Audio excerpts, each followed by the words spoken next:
Hey there. I wanted to talk to you guys a little bit about some of the supplies we'll be using in painting. Just starting with the paint brushes, I've got 3 different paint brushes that I've given you guys.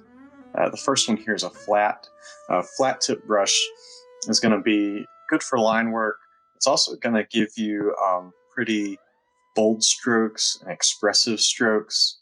You can turn it sideways if you need to, say, sketch a line for the trunk of a tree or for a branch of a tree or something like that. But the feature that I want you to keep in mind is when you are painting with it, with the wide side of the brush, it is going to make bold, visible brush strokes typically. And so you're going to see more texture with a flat brush. You're going to see sharper, crisper edges at the end of your paint stroke with a flat brush. This, on the other hand, is a filbert brush. A filbert brush is similar, right, in shape to the flat brush at first glance, but the edges are a little bit rounded. And because those edges are a little bit rounded, you don't see a lot of the edges of your paint strokes. They'll just kind of feather out at the edges, and you'll get a really soft appearance when you use a filbert brush. And so a flat brush is going to give you a more bold, visible paint stroke. Or flat brush will give you a more bold, visible paint stroke. A filbert brush will give you a softer, blended type of appearance, or a feathery type of appearance. This last brush that I've given you guys for your first month is a round. The round is usually just used for detail. I don't know what's going on with the camera here, but the round is used for fine line work or just small details. Say you need to put in some small bits of highlight on an eyeball or on a body of water, or maybe you've got kind of small twigs hanging off of branches if you're doing a landscape. So a round would be a good brush for that. You just want to make sure it has a nice tip, make sure that you're loading the tip properly, and not overloading it, because then it's going to turn into a mess. So that's kind of just some tips on the brushes and what they'll be used for. Your flat is going to be for bold strokes or nice, precise lines. That filbert is going to be used for softer areas, and that round is going to be used for detail.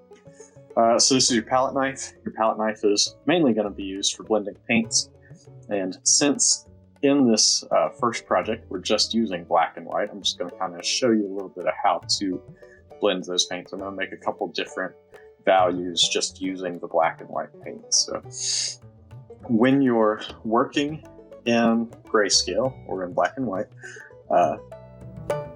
what you're focused on is, especially early on in the painting, is areas of value. So I would start off with a light value of your gray, a mid value, and then a dark. And so that's a good way just to start blocking in a painting in general. So when you're using this palette knife, you're just going to basically keep folding the paint, right? You'll pick the paint up, you flip it over, and you'll kind of fold it back into itself. So you're kind of folding the black into the white, scrape it up, flip it over, fold it back into the white, scrape it up, flip it over, fold it back into the white. And I'll do that again here with a little more black to get this a little darker.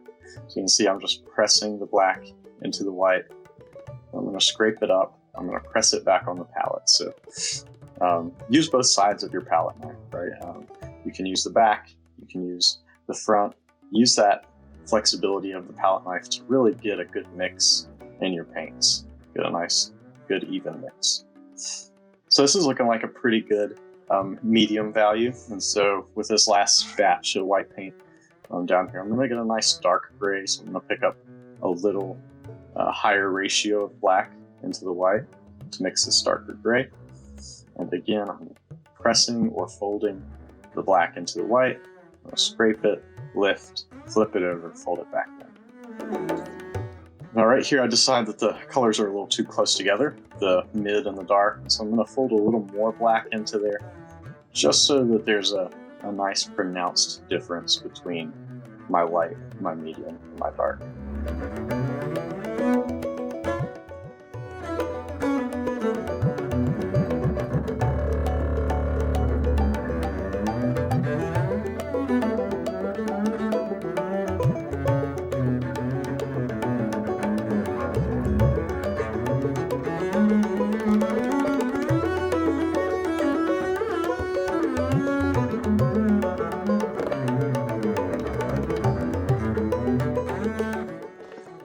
So also in this particular palette, I'm going to have, that goes off the screen here for a second, but I'm going to have just some pure black on the bottom of this palette.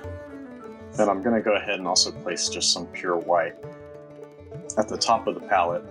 And so I've got kind of a 5-step grayscale here that I can use to begin a painting. Another tool you've got in your boxes are these little water bottles that I've given you, these tiny like perfume-sized water bottles. We're working with acrylic paint for right now, so those water bottles are going to be really handy in just making this paint usable longer, because acrylic paint does tend to dry out fast. So I would spritz your paint occasionally, also spritz your canvas occasionally with this water.